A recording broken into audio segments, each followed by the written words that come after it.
in the tank into the headwind that we got on the back in towards the finish, and I think that's where you can clearly make a massive difference. And looking at Brad here now, it looks like he's going strong. Looks like he's going extraordinarily strong.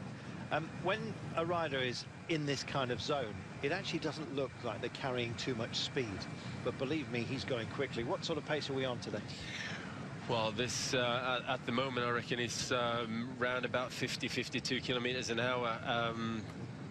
Well, say round about 50 kilometers an hour. With the headwind that we got, it'd take a very big effort to get it above 50.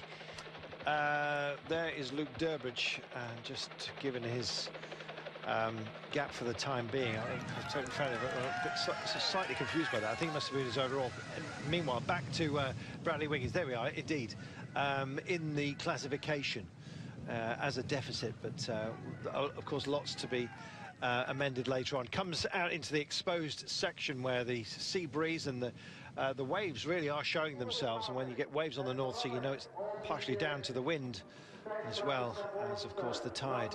Martinez as well coming across 13th place. Good time for him, 48 seconds down though. Bradley Wiggins, full march. He's in the last couple of Ks right now. Gets a little bit technical turning in. He's a fantastic handler of a time trialing bike. He just needs to gird himself for this final push right now. Yeah, final bit here now is it's important that he gets a good run on this stretch of road here coming into the towards the final few corners. With the kilometre and a half to go, it tends to get well, it is getting a bit technical again, and we'll just have to see how much he's got left kicking out of all those corners. Well, we said Lampert was a decent time trialist. He's just under the 10-second mark down on Bradley Wiggins, and proving that his compact physiognomy is suited to his bike here. Bradley Wiggins always looks at peace. It reminds me of an eel, to be honest, just cutting through the air.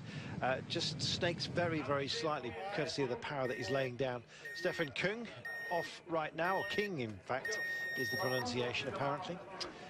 Away he goes. Will he be crowned later today? Very much doubt it, but we will see.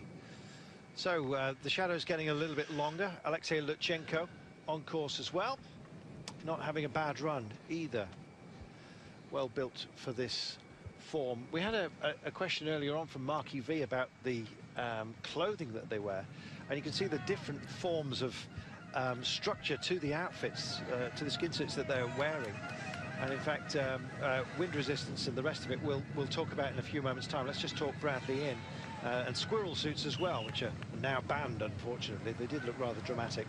This could be a dramatic time, though. It looks like it.